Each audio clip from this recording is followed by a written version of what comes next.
Hello दोस्तों, तो उत्तराखंड के इतिहास में हम कवर कर रहे थे गोरखा राजवंश को, जिसमें प्रीवियस लेक्चर में हमने गोरखाओं का कुमाऊं क्षेत्र पर आक्रमण और गोरखाओं का गढ़वाल क्षेत्र पर आक्रमण को समझा था। उसी में हमने देखा था कि 1790 ईस्वी में कुमाऊं क्षेत्र पर गोरखा का अधिपत्य स्थापित हो जाता है और 1804 ईस्वी में गोरखाओं ने गढ़वाल पर आक्रमण करके खुड़बुड़ा के युद्ध के पश्चात गढ़वाल पर अपनी शासन स्थापित करा। इसी के बाद हम आज के लेक्चर में समझेंगे गोरखाओं की कर नीति को, यानी कि गोरखाओं के द्वारा कौन कौन से कर उत्तराखंड के क्षेत्र में लगाए गए, उन सभी करों को आज हम कवर करेंगे।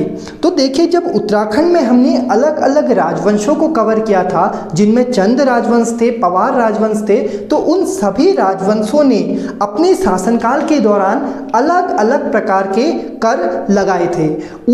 इसी प्रकार जिस प्रकार से चंद राजवंश ने या फिर पवार राजवंश से कर लगाए, उसी प्रकार गोरखा जब आए, जब गोरखाओं का शासन उत्तराखंड क्षेत्र में स्थापित हुआ, कुमाऊं क्षेत्र में, गढ़वाल क्षेत्र में गोरखाओं का शासन स्थापित हुआ, तो उन्होंने भी कुमाऊं और गढ़वाल क्षेत्र में अलग अलग प्रकार के कर लगाए। तो इन्हीं करों को हम यहाँ पर समझेंगे।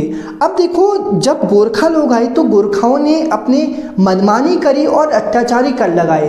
इन्हीं मनमानी कर नीति को बाली कहा गया। यानी कि बाली क्या था?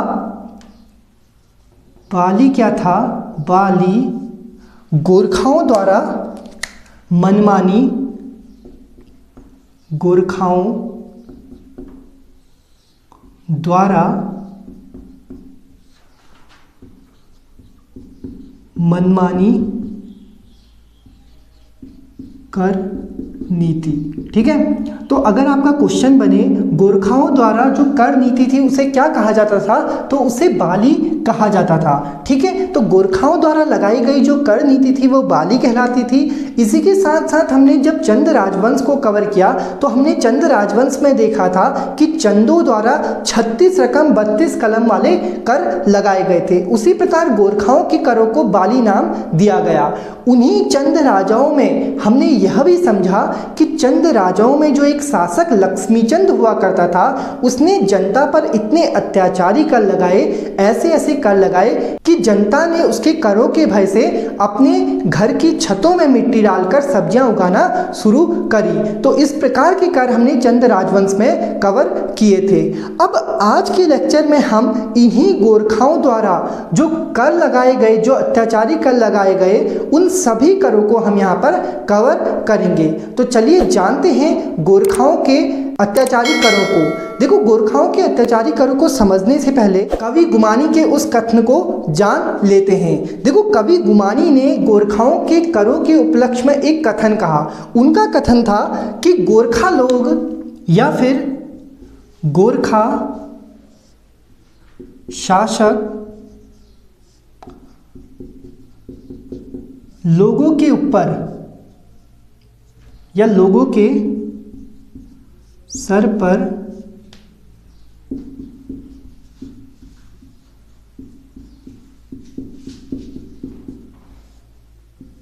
ऐसे कर लगाते थे कि लोगों के बाल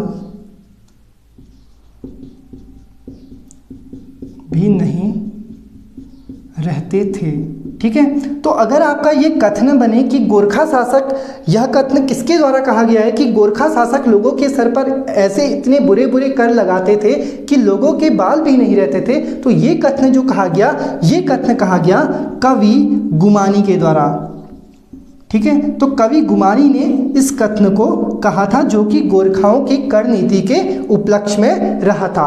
अब आगे हम समझ लेते हैं इन्हीं करों को, जिसके बारे में कवि गुमानी द्वारा कहा गया है कि गोरखा लोग अनेक प्रकार के अत्याचारी कर लगाए करते थे। तो चलिए जानते हैं गोरखाओं के करों को। तो गोरखाओं की कर नीति के अंतर्गत जितने भी कर लगाए गए, उनमें जो प्रथम कर था वो था पुगाड़ी कर। तो हम लिखते हुए चलते हैं यहाँ पर, प्रथम कर पुगाड़ी कर। ठीक है, अब देखो ये जो पुगाड़ी कर हुआ करता था ये एक प्रकार का भूमि कर हुआ करता था। ठीक है, तो ये कौन सा कर हुआ करता था? भूमि कर हुआ करता था। भूमि कर हुआ करता था। दूसरा पॉइंट देखिए, जो पुगाड़ी कर था उससे गोरखाओं की 1.5 लाख रुपए वार्षिक आय हुआ करती थी। तो 1.5 लाख रुपए वार्षिक आय जो कर हुआ करती थी वो पुगाड़ी कर से हुआ करती थी। 1.5 लाख रुपये वार्षिक आय, और साथ साथ यही वह कर था जिससे सेना को वेतन दिया जाता था। तो सेना के वेतन के लिए जो कर यूज होता था वो भी पुगाड़ी कर हुआ करता था। तो यहां से हमारे 3 पॉइंट्स बने। पहला, पुगाड़ी कर जो था वो एक प्रकार का भूमि कर हुआ करता था। दूसरा, 1.5 लाख रुपए वार्षिक आय जो होती थी वो पुगाड़ी कर के द्वारा होती थी, और सेना के वेतन के लिए भी पुगाड़ी कर का इस्तेमाल करा जाता था। अब इसी के बाद जो दूसरा कर था वो था पगड़ी या फिर पगड़ी कर। ठीक है, पगड़ी या फिर पगड़ी कर। ठीक है, तो ये जो पगड़ी या फिर पगड़ी कर हुआ करता था ये भी एक प्रकार का भूमि कर हुआ करता था जो संपत्ति पर लगता था। तो इस प्रकार हम इसको लिखते हुए चलते हैं, संपत्ति पर लगने वाला कर।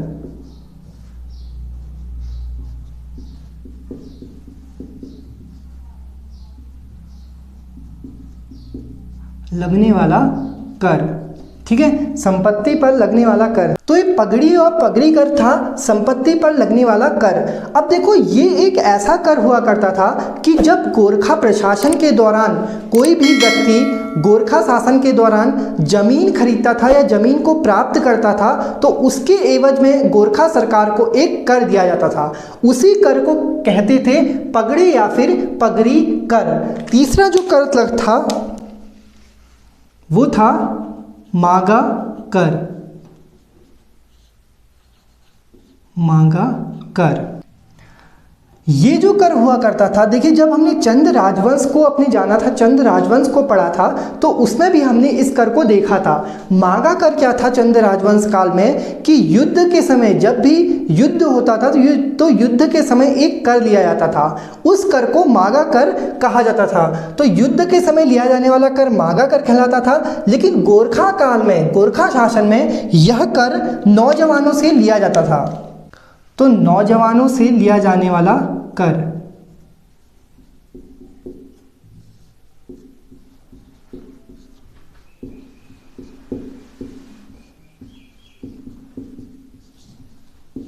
जाने वाला कर। ठीक है, तो नौजवानों से कौन सा कर लिया जाता था? मांगा कर लिया जाता था। चौथा जो कर था वो था टीका कर। टीका कर, इसी कर को भेंट कर भी कहा जाता था।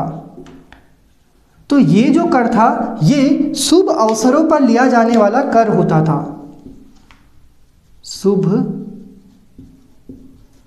अवसरों पर, ठीक है, शुभ अवसरों पर लिया जाने वाला कर को टीका कर कहते थे। पांचवा जो कर हुआ करता था सुआंगी दस्तूर कर। सुआंगी दस्तूर कर। ठीक है, तो सुआंगी दस्तूर कर जो था वो पांचवा कर था। ये एक ऐसा कर होता था जो भूमि पर लगता था और इस कर का जो रुपए थे वो फिक्स रहते थे, यानी कि एक प्रकार का यह भूमि कर हुआ करता था। भूमि कर हुआ करता था जिसका मूल्य 1 रुपये निर्धारित था। निर्धारित था, ठीक है, 1 रुपये इसका मूल्य निर्धारित हुआ करता था, वो सुआंगी दस्तूर कर हुआ करता था। इसके बाद 6th है हमारा जान्या कर। जान्या कर, ठीक है, तो गोरखा प्रशासन के दौरान जो राजकर्मी होते थे, जो राजा के अंदर जो काम करते थे, उन कर्मियों से भी एक प्रकार का कर लिया जाता था और वो कर कहलाता था जान्या कर। तो ये किससे लिया जाता था? राजकर्मियों से लिया जाता था। राजकर्मियों से लिया जाता था। ठीक है, राजकर्मियों से लिए जाने वाले कर को जान्या कर कहते थे। सातवां हमारा कर था रहता कर। रहता कर, ठीक है, रहता कर क्या था? देखो, गोरखा प्रशासन के दौरान गोरखाओं का जब अत्याचार हुआ तो गोरखाओं के अत्याचार से भयभीत होकर कुछ लोग गांवों को छोड़कर जाने लगे।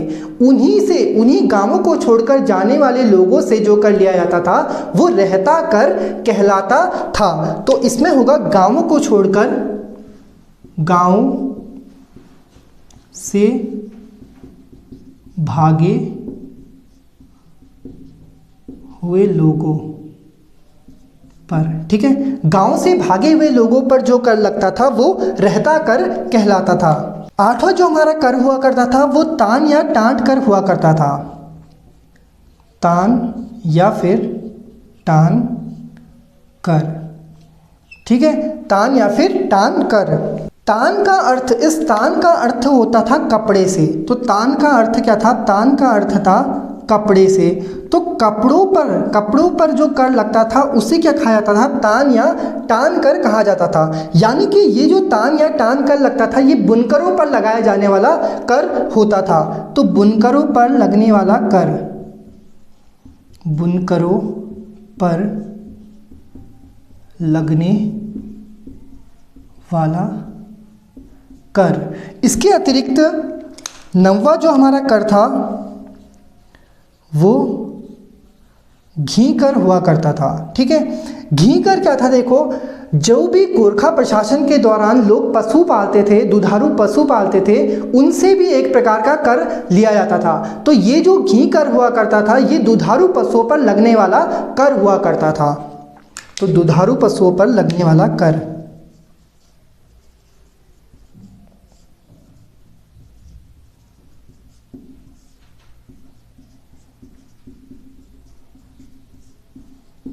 लगने वाला कर। ठीक है, दुधारू पशुओं पर जो कर लगता था वो क्या कहलाता था? घी कर कहलाता था। इसी के बाद जो 10वां कर है वो है अधनी दफ्तरी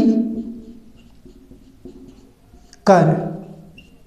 देखो, अधनी दफ्तरी जो कर हुआ करता था वो जमींदारों पर लगने वाला एक प्रकार का कर हुआ करता था। तो जमींदारों पर लगने वाला जो कर था वो अधनी दफ्तरी कर कहलाता था।